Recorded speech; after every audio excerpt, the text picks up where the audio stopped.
Good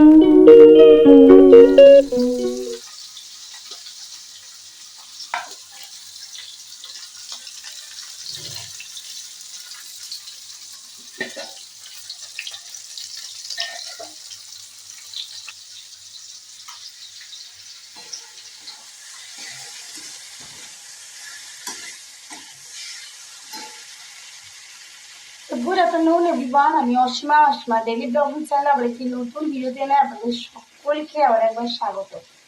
আশা করব আপনারা সকলে বেশ ভালো আছেন, সুস্থ আছেন, যে যেখানেই আছেন আর যেখান থেকে আপনারা আমার ভিডিওটি দেখছেন।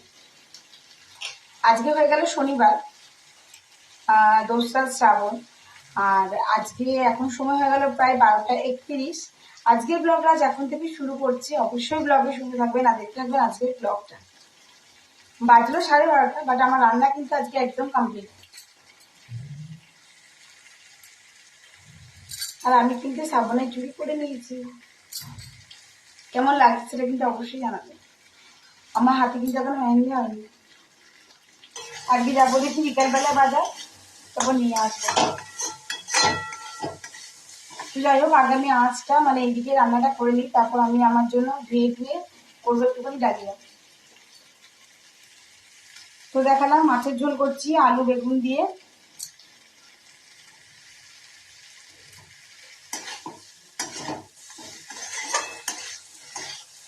তো ক্লিপিং এর শুরুতে আপনাদেরকে দেখিয়েছি আজকে মাছ করছি। এই যে আমি মাছটা করে দিই, তারপরে আমি নিজেরটা করবো ধোয়া ধুই করে নিয়ে। তো আমি এখন মাছটা করছি সেই মশলা দিয়ে একটুখানি ঝোল, আলু বেগুন দিয়ে ঝোল। আলুটা সেদ্ধ করে নিয়েছি, ভাজাভুজি হয়ে গেছে, আর মিঠির বাবা খেলতে চলে গেছে। আজকে হয়ে গেল শনিবার, আজকে মিঠি স্কুল যায়নি, বাড়িতে আছে। তো মিঠি পুজোটা উপরে করে দিয়ে এসছে, তার জন্য।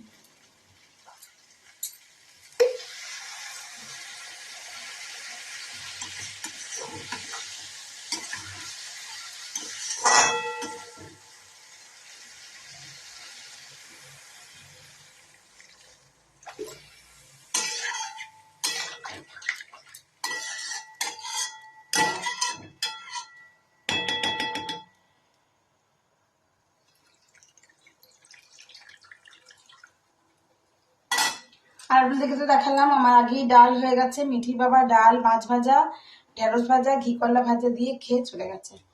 আর এখন হয়ে গেল মাছের ঝোল। তখন তাড়াতাড়িতে মাছের ঝোলটা হয়নি, এখন মাছের ঝোলটা হয়ে গেল, তো ওখানে সব রেখে দেবো। আর বাকি সবই কমপ্লিট, শুধু আমার জন্য একটুখানি করবো ডালিয়া। তো একটু সবজি কাটবো, এখনো কাটা হয়নি, সেটা আগে এটা কেটে নিলাম, কেটে নিয়ে এটা আগে করে নিলাম।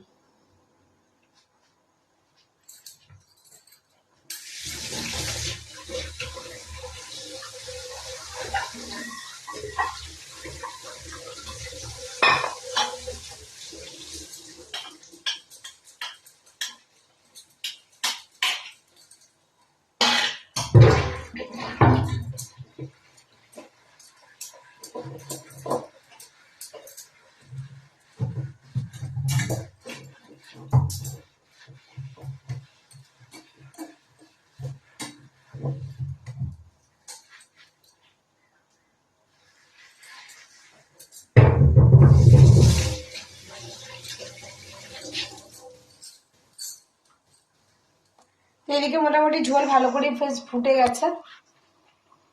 আজকে রুমে লাইট খুবই কম লাগছে। আর আলুটা যেহেতু আমি কুকারে অলরেডি সেদ্ধ করে নিয়েছি, তার জন্য বেশিক্ষণ সময়ও লাগবে না। চলুন মাছগুলো দিয়ে দিয়েছি, মাছগুলো ভেজে রেখেছিলাম।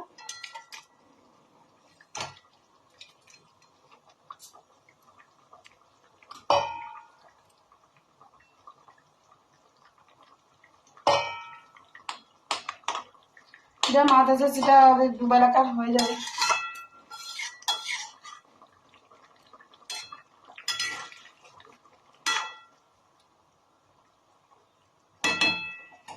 তো ঝোলের সঙ্গে মাছটা একটু ফুটে যাক।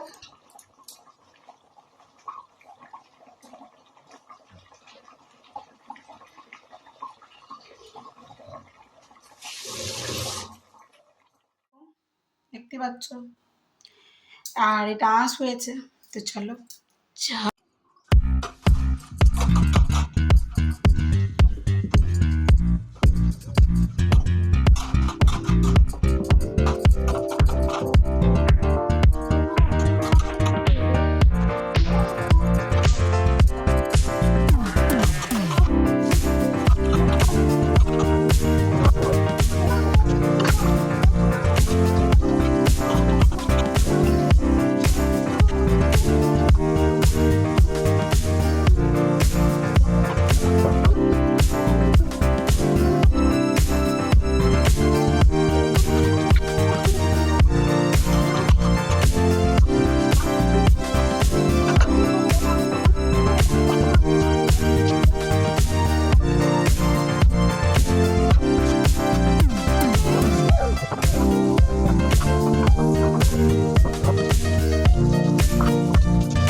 আপাতত আমার এখানে কিচেন একদম ক্লিয়ার।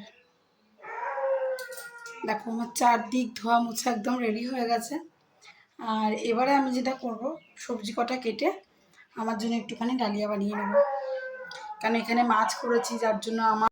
তো এই দেখো বন্ধুরা, ডালিয়ার জন্য আমি একটু আলু, একটু গাজর, টমেটো, একটু লাউ আর একটু পটল আর একটু ক্যাপসিকাম কেটে নিয়েছি। তো চলো আমি ঝটপট ডালিয়াটা তৈরি করে নিই আগে, তারপর। তো বন্ধুরা আবার আমি গ্যাস ট্যাস দেখো মুছে ক্লিয়ার করে নিয়েছি। আর এদিকে রেডি হয়ে গেছে আমার ডালিয়া। তো এটা আমার দুবেলা হয়ে যাবে, আর যদি কেউ খাইতো সঙ্গে আমার সঙ্গে খাবে। তো যাই হোক, ঢাকা দিয়ে দিলাম। দেখলে, আর যদি ডালিয়া রেসিপিটা তোমরা চাও তো এটা আমি ঘি গরম মশলা দিয়ে এই জন্য ঢাকা দিয়ে রেখেছি। আমি ডালিয়াটা দেখো এরকম সেদ্ধ হয়ে গেছে। তো আমি এটা ঘি গরম মশলা দিয়ে রেডি করে রেখেছি আর কি। তো তোমরা যদি ডালিয়া রেসিপিটা চাও তো অবশ্যই আমাকে কমেন্ট করো, আমি কীভাবে করি সেভাবে তোমাদের সঙ্গে শেয়ার করে দিতে। এখন ঘুরতে বাজলো 6টা 15। আর এটা হয়েছে আমার সকালের পুজো দেওয়া। সকালের পুজোটা আমি দিইনি, আজকে দিয়েছে আমার মেয়ে। তো এবার আমি এই ফুল টুলগুলো পরিষ্কার করি, পরিষ্কার করে আমি এবার তোমাদের কাছে আবার আসছি পুজো দিয়ে। তো আমার এখানে সন্ধে আরতি সমস্ত কিছুটাই কমপ্লিট, আমার এখানে সন্ধে দেওয়া হয়ে গেছে। তো চলো আমি ভোগগুলো এবার পরিষ্কার করে দিই, নামিয়ে নিই, জায়গাটা পরিষ্কার করে দিই, তারপর ঠাকুরঘর বন্ধ করে চলে যেতে। বইটা এগুলো নামিয়ে দিয়ে গেছে, এখন ঘড়িতে বেজে গেল 7:30। তো যেহেতু মিঠি বাবা এখনও আসেনি, তো আমি একা একা আজকে চা করে নিয়েছি, আর চা আর একটুখানি স্ন্যাক্স খেয়ে নেবো, কারণ আমি যেহেতু নিরামিষ খাচ্ছি আমাদের সঙ্গে শেয়ার করলাম। তো এখন আমার একটু হালকা টিফিন মানে খিদা পেয়েছে, তো চলো আমি একটু চাটা খেয়ে নিই। আর রাতে আজকে সেরকম কিছু করব না, ডালিয়া আছে, ভাত, মাছের ঝোল, ওদের সব কিছুই আছে। দেখায় দেখুন এখন ঘুরতে টাইম হয়ে গেল প্রায় 11:15। আর আমি খাচ্ছি বলতে ওই ডালিয়াই খাচ্ছি, আমি দুবেলাকার একবারই করেছিলাম। আর ওদের তো মাছের ঝোল আছে। ব্লগে কিছু ভালো লাগলে অবশ্যই লাইক কমেন্ট শেয়ার করে দেবেন। যদি আমার ভিডিও প্রথমবার দেখছেন বা নতুন কোনো ক্রিয়েটার, তো অবশ্যই আমাকে একটু সাপোর্ট করুন, আমি তাকে অবশ্যই সাপোর্ট করবো। আর যে প্রথমবার আমার ভিডিও দেখছো, ভিডিওটি ভালো লাগলে অবশ্যই একটি লাইক কমেন্ট শেয়ার করে দিও। আর যদি ফেসবুক থেকে দেখছো তো প্লিজ আমাকে একটু ফলো করে নিও আমার ফেসবুক পেজটা। তো চলো আজকের মতন ব্লগটা এখানেই শেষ করা হলো। আবার একটা নতুন ভিডিওতে নতুন ব্লগে তোমাদের সঙ্গে আমার খুব তাড়াতাড়ি দেখা হচ্ছে। ততক্ষণের জন্য বিদায়। তো চলো, রাত্রি 11:15 বাজে, আমি এখন ডিনারটা আমার করে নিই। ডিনারটা করতে করতেই মনে পড়ে গেল যে আমি তোমাদের সঙ্গে আমার ব্লগটা আজকে শেষ করিনি। ফের আবার তাড়াতাড়ি করে গেলাম, মোবাইলটা নিয়ে যাও, তোমাদের সঙ্গে আমি ব্লগটা শেষ করছি। তো যাই হোক, টাটা, গুড নাইট।